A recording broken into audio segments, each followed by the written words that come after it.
Yeah, let's keep things going. I'm actually really excited about this. Customer experience in general just needs to be talked about more in the space. And so we've Yeah. got a customer experience panel called Building a Holistic CX Strategy with Technology. I'm going to bring Kelly, who's moderating the panel. Hey, Kelly. Hi, can you guys hear me? Yep, we can hear you. And I'm going to bring up the rest of the panel here and let you guys take it away. Kelly, you guys have 30 minutes, and I'll give you a 1 minute chime when you got a minute left. Oh, awesome. Okay. Excellent. So, hey, everybody. So thank you again for offering us this time to have this space. And as we shared, it is a panel that we're going to talk about building a holistic CX strategy with technology. And, I think that in a world where things are constantly changing, and especially in how we engage with each other, CX is kind of the new buzzword. During today's session, we're going to hear about the impact of choosing the right technologies to better the user experience, both internally and externally. So why is CX important? When your end user, when your customers are trying to figure out how they're going to better engage with their customers, it's because they want to obviously increase revenue and increase productivity internally, but increase revenue from their customers. But it's so that they can offer them convenience and personalization. Internally, they want to look at efficient ways for their teams to be able to quantify that information and get that data. And overall, it's cost effectiveness, especially in an economy like the one that we have right now. So with that being said, I'm super excited to start this conversation with Jeff, Walter, and Charlie. And we're going to kick it off with you, Charlie, first. I'd love for you to introduce yourself and talk just a few minutes high level about your product. Great. So Charlie Tomeo, I'm the CRO at Roost. Roost is a robotics processing automation platform, so RPA, and it basically puts our partners in a position to automate a lot of the things that they struggle with every day and do every day. Awesome. Jeff? Hi, I'm Jeff Ferris, CEO at Cloud Radial. Cloud Radial focuses on being that last mile between the partner and their clients. We're a client portal that integrates data from a lot of different sources and basically is there to provide a much better CX, much more self-service approach to clients. I love it. And Walter, round us out. Hey, Kelly. Walter here with Binax MSP. Our platform is a CRM that integrates directly with your PSA for those MSPs out there. And we help MSPs sourcing humanly verified leads from our tool. Awesome. And I am Kelly Ballou McMillan. I'm the Director of Global Partners at Five9, a leading provider of cloud contact center software, where I'm responsible for creating equitable partner programs that enable, educate, and empower our partners to sell into cloud emerging technologies. And we want to get this started. So first question, I am going to start up with you, Charlie, if that's okay. As we talk about CX engagement, how does your platform impact your customer CX? It may be better to start how it doesn't impact it, which is, I mean, if you look at what we're doing here today, it really is, if you could think of a process that you need, that you're doing every day, we could automate it. So where we're doing something a bit different is, I think everybody that's been in the MSP space, I know, Walter's been around, so Jeff for a while is, we're very comfortable, especially if we have an RMM or a PSA, with automating specific tasks. We've built PowerShells. If you ask anybody on anybody on it, it's an MSP, this really is putting you in a position where you can automate that kind of end-to-end customer experience, right? So for example, if you had something like onboarding, making it so that you take the manual processes out of it and make it all automated and auditable. So it just puts you in a position where almost anything that you could think of, it's like our founder and CEO, Aaron, has said, if you have a process, we can automate it. Well, true. And I love that you broke that down for us. I do believe, however, then that means that it's impacting the customer's internal processes, right? Which is going to make them more efficient. It's going to help their teams feel hopefully more accomplished at the end of the day if they don't have to do all those things manually. Yeah. Awesome. Walter, what's important to you as an MSP when it comes to CX and offering that to your customers? You know, I probably have the most scar tissue here because I am in front of customers on the MSP side and on the vendor side for MSPs. And I can tell you that data is an important part of it because you have no idea how many awkward conversations people will have with someone when they don't know their name fully or they have not looked at their LinkedIn or, you know, when we started building the platform, we really wanted people to know we were making phone calls in different states, right? And so we wanted to know the weather. We wanted to know what it was like there because we're in New York making these calls. So having all that data, aggregated data, which is in our platform, it starts the conversation on the right foot, right? And so it sets the premise for everything else that goes beyond the sales process. So I think that is one of the strongest things we provide for MSPs, the fact that we aggregate all this data and you can have a better conversation. I love it. And Jeff, round us out. I know that your platform is a CRM tool. Tell us a little bit about how you're impacting that bridge between the customer and the MSP. Yeah, we're really more, we call it a CSA, a client services automation platform. So we work extensively with the PSA and other data.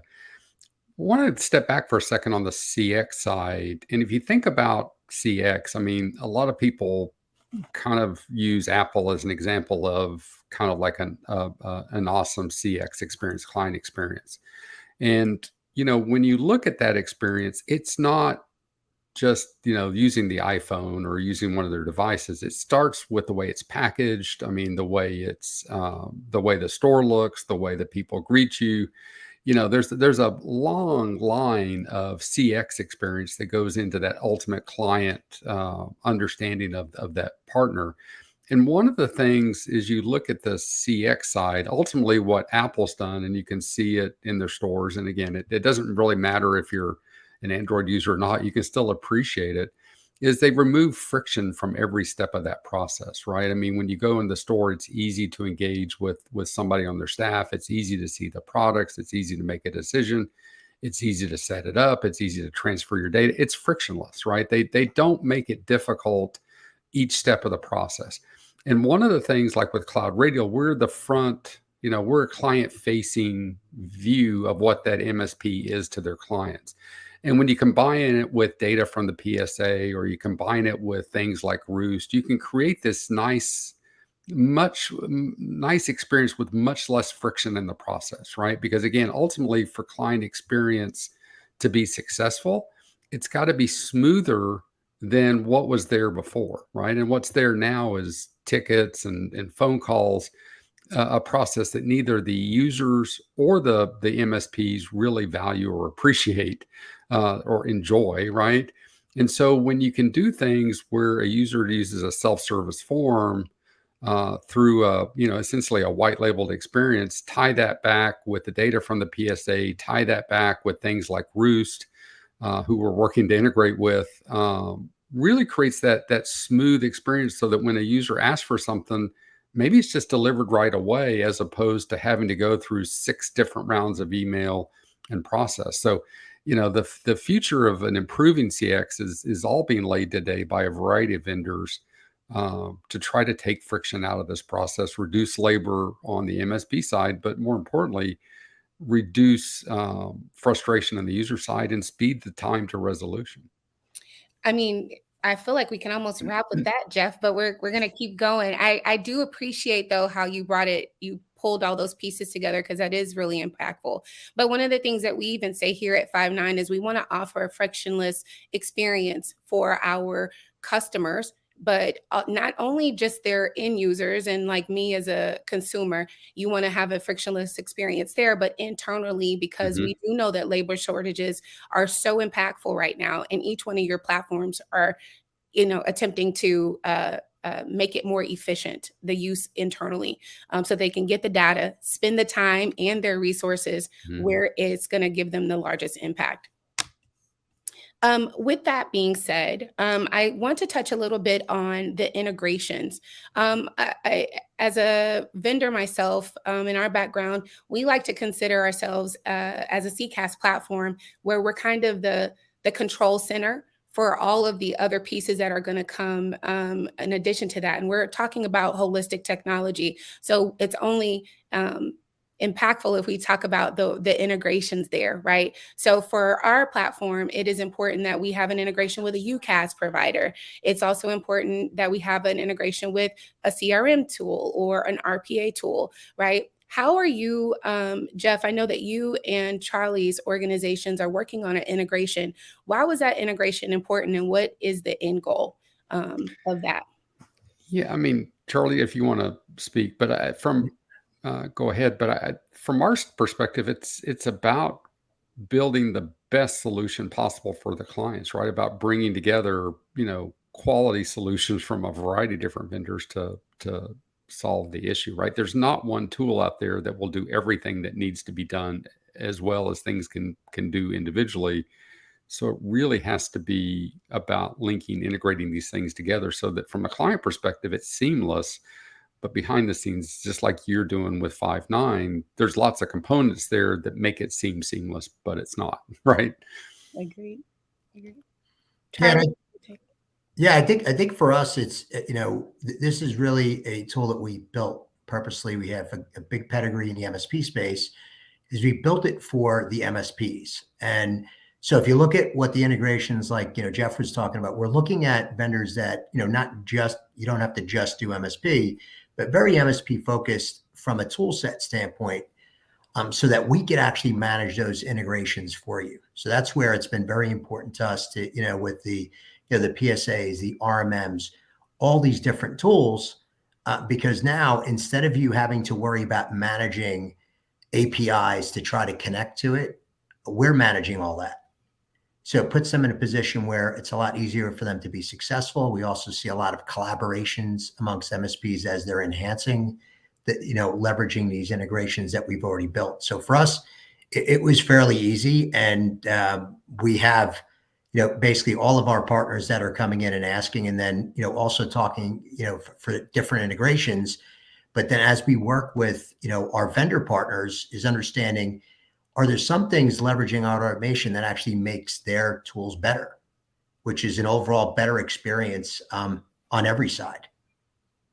Yeah, I mean, the simple way to think about it right now, I mean, Roost is trying to glue together the vendors into a stream of action, and we're trying to glue it together for the benefit of the clients themselves. So when you compare, a client form or a client, button with all this power back behind it, I mean, again, there's so much friction, so much labor that's getting removed from that process. Yeah, and if you look at, like, I know Walter's on, certainly come from the MSP side, is, he could probably tell you, and especially dealing with both ends, there's so many tools that are out there because of the fact that there hasn't been some automation built, where we're using a low percentage of what the tool could actually do. I know when I first started focusing on MSP space, you talk to most MSPs and they were using 20% of what the RMM can do. And so yeah, it actually, puts us in a position where we're getting you more value out of the tools you already have. I agree with that. The number one reason why people come to use our CRM is because it's directly connected to their PSA, right? Like, they can do searches on our CRM and it's actually pulling from their PSA. If they quoted an opportunity in their PSAs, it automatically shows up inside of Binax as an opportunity. If you change it inside of Binax, any additions you make to edit that, it'll show up in your PSA. So that unison, that unity of a tool, creating that for the MSP is the biggest win for us, and we do it for all PSAs now. So coming to use one tool and feels like using one tool, we have many working for you. It's an amazing thing. Yeah, I think that it's amazing because it also provides, like you were saying, a seamless screen almost, or like an interaction for the customer, so they don't feel like when they're having to look at the technology and implement it, it's such a heavy lift, right? It almost simplifies that process for them. I know we are at a point where we're probably going to wrap up in a few minutes. So I'd love to have you all speak from each one of your platforms, what you feel like the trends are going to be moving into the end of this year and going into next year from a CX perspective. And Kelly, you guys still have 15 minutes, just so you know. Oh, okay. Well, let's keep talking. That's a great question, though. Do you want me to start, Kelly? Is that okay? Yes, please. Yeah. Yeah. So we're heavy into AI and utilizing tools like automation. Like if you put an opportunity in Binax, Binax is going to remind you about it if you forgot to call them or if you forgot to do things. If you're in the marketing space and you created a marketing campaign, automated campaign in our system, we're going to keep reminding you to follow up on the people that actually clicked on the link and landed on your page, because we can tell you that somebody that you marketed landed on your website. So there's a ton of automation happening. But where I see the future is things where the salesperson is the weakest, right? And I mean that with all due respect, because most of us MSPs in our space, we really are not salespeople. We're more like technicians, right? So, but when you think about it, the automation would be, for example, AI telling you, enhancing the conversation with your customer, AI that can listen to the conversation that you're having with your customer, wherever that's legal, by the way, and providing you feedback about how you could improve that conversation in real time. That's where we see the future of our tool. We're actually working on that problem right now. And then the next one is writing content. MSPs, we don't write content, right? We have to pay somebody to write content, and that's old now. If you look at ChatGPT, we're launching right now as we speak. We're launching a blog post ChatGPT version, which we invented, by the way. We're the first ones doing it, where you can just go into our blog posting tool, use ChatGPT to select the image and the content, and with one click, it posts it to your website using WordPress. So things like that is where I see the future happening, and we're going super fast on this. Well, since we have a few more minutes, I'd like to double down on the conversation around AI, and give your insights there maybe before we give industry trends. Because to your point, Walter, not only are you guys leveraging ChatGPT internally, so is Five9. I'm at a different conference this week, and there are plenty of vendors that are leveraging this AI. How is that going to change the landscape of how we are moving with our customers and even within our organizations? Jeff, Charlie, are you guys leveraging AI internally with your organizations? Yeah, definitely. I think what it does, it's going to put us in a position where when our conversation, right, is about CX, right, and it's going to help us there tremendously. I think we all know that everybody means well, but certainly when you're engaging in support, whether it's us as a vendor or even our partners, you don't always get the best detail in the world, right? Everyone's gotten hey, my computer doesn't work. And then you ask the next question. It's like, yeah, when I print, it doesn't come out clear. Well, you told me the computer doesn't work, but now you're able to print, right? So it's making sure that we do that, and then serving up things like, if we don't have it clear, instead of that back and forth, we could then, with AI, provide you, okay, well, here's what you need to go do based on the version you're on. So automatically serving that up. And it's also going to help us, like you were saying, Kelly, with just getting resources, right? So if that stuff is served up and it's a lot more automated, it's just going to make the overall experience, it's going to put us in a better position to train people and then leverage our really important resources to really work on the stuff that's going to help us, basically build the product and move forward. Yeah, and I think if you look at all of this stuff that's going on between the automations, the AI pieces, we're kind of where we were with the RMMs when they first came out. When they first came out, they were just technology that allowed, remote monitoring and maybe some remote management. Where those things took the industry was really different than probably that first expectation, right? I mean, it built a whole MSP recurring revenue model that allowed these MSPs to really scale their business. But when it first shipped, it was just a tool, and it wasn't quite clear what that meant. And I think now what we're seeing is the beginnings of what it is. I don't know that we know exactly what it's going to look like yet, but my goodness, I mean, we're already working with companies like Crushbank, who's really focused on the AI pieces and using tickets, feeding that stream of AI into the ticketing process, right? So again, to try to avoid tickets or preempt tickets. We're working with them also on the analysis of tickets to provide better, more insightful reporting back to their clients. When we tie this back to automations, when we tie this back to things like even chat, which can, like our partner Thread is using AI to help summarize tickets, to help, get a better context of stuff. I mean, AI is just going to be pervasive, and again, keeps pulling friction out of this process, as you said, for the internal staff as well as for the end users. But, I think, now that things like Roost and others are in this space, we're rethinking our APIs. I know every vendor's probably rethinking their APIs and what they provide in that, because they're starting to see that if they open up the API or they change their APIs, it enables more automations, more integrations.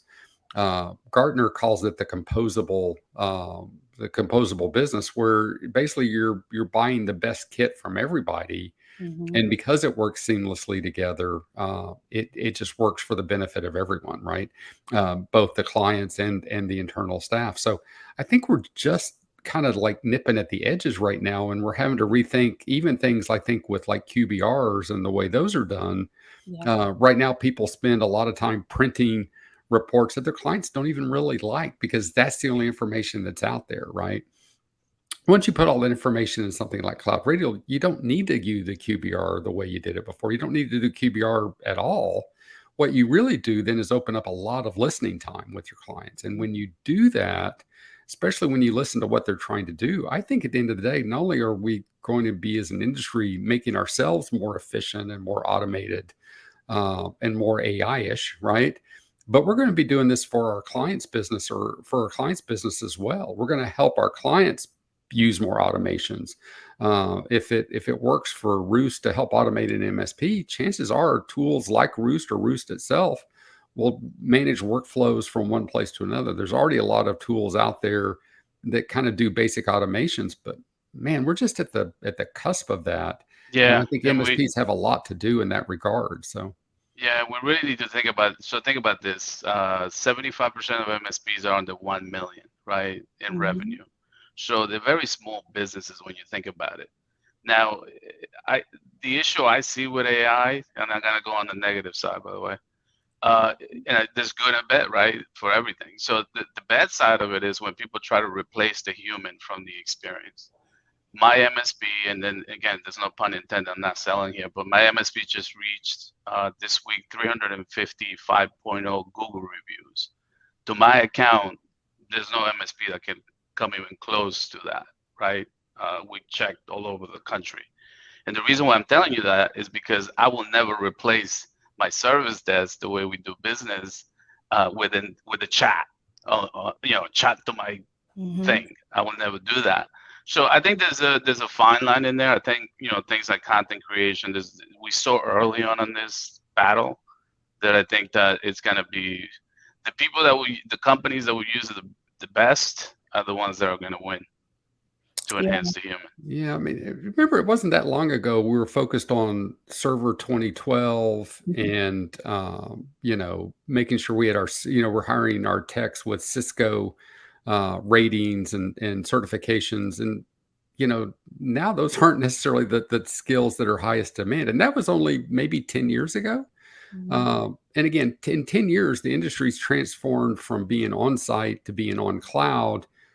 And now we're still figuring out what on cloud means, right? So again, when you look at that CX, the ability now to do it on cloud and not have to go somewhere to hook up these automations, the fact that you can do it, from any place and anywhere, doesn't mean the MSPs are going to be, eliminated, or staff's going to be reduced, but they will be retrained, right? They will, just like they've been retrained from 2012 to Azure. They're going to be retrained from Azure to composing businesses and orchestrating these outcomes for their clients. But that's just the next thing that MSPs will be doing, just like they've done. They've retooled themselves probably every 10 years on average from one technology to another. We're good at buying tools. I can tell you that. We buy a lot of tools, that we're Right. terrible at actually selling them. And that's one of the reasons why I started the Binox, is because I realized, like, man, there's so much opportunity to help people sell, because we're good at buying all these. Every time you go to the shows, you see 150 vendors trying to sell to the MSP, but not one of them, except for us three, by the way, are trying to help them sell, right? So Yeah. I think it's a great opportunity there to improve that process for MSPs. Well, I mean, Walter makes a good point, because sometimes you buy the tools, but you don't change the way you do things, so you don't get the value of the tools, right?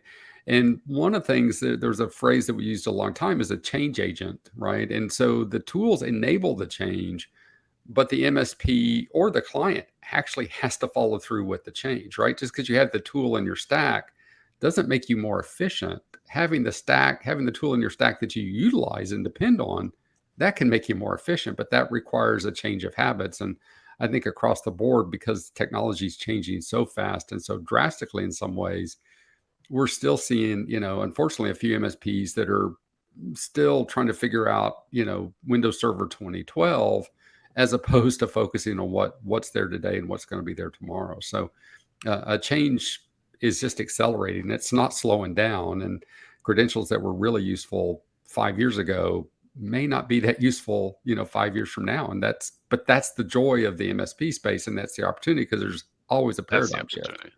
Yeah. We switched. I'm sorry. We switched to doing a lot of Azure about 2 years ago, Jeff, in our MSP.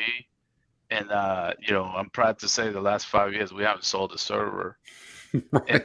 And I hear so many people, because we talk to 3 to 5 MSPs a day. We hear so many people that have yet to start that journey.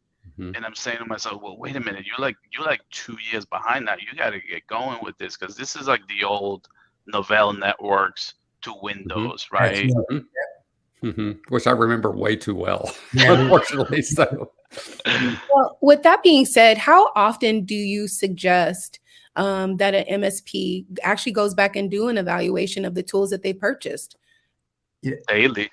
I Yeah. mean, I by the way, I will tell you, I'm sorry, Charlie, real quick, but we have MSPs sometimes that actually buy our tool, and 6 months later they said, oh, I forgot that I had this thing. So and this is why we put a lot of pressure on them, and follow up and everything else, because I'm sure Jeff and you, Charlie, had the same experience, where they'll do something, but they'll leave it at the beginning and they just don't continue with it.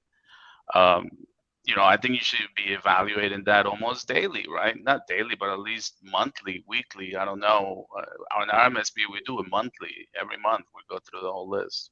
yeah, I mean, it's funny, because I probably a third of our company is focused on helping our partners get more out of our product, right? Mhm. The 2/3 is out there trying to get the product in their hands to begin with.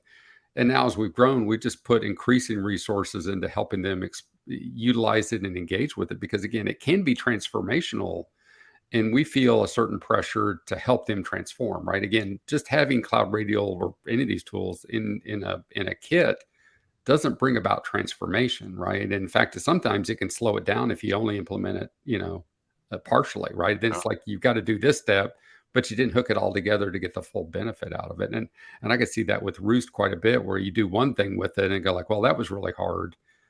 But until you start doing it routinely throughout everything, it's like you're not getting the full benefit unless you really apply it. Charlie, what were you thinking? No, I was just, it's definitely one of those things where, they have to, you have to evolve and evolve quickly, right? Yeah. Everybody, whether they like it or not, I know the lockdown's behind us, but so many people that were, basically afraid of moving to the cloud were forced to. So now, to your point, like it's amazing how, if you don't evolve your business, and I'd almost say, daily is probably one thing, but certainly almost in like 6-month chunks, you should be looking at it to say, hey, what are we doing? How are we doing with it? And I've seen some of the, MSPs that are kind of looking forward are saying, I don't know why I have all these tools. They don't talk together. I'm not sure I'm getting much out of it. And let's be honest, like the best thing that could happen for an MSP is they never hear from their customers. We're in IT, right? We know the way that works. Nobody calls and goes, you did a great job. They only call to complain. So, adding these tools, you're almost doing it for yourself a lot of times than more for them, because you don't understand what these tools actually do. I love it. And I think we just got like our warning time that we're wrapping up.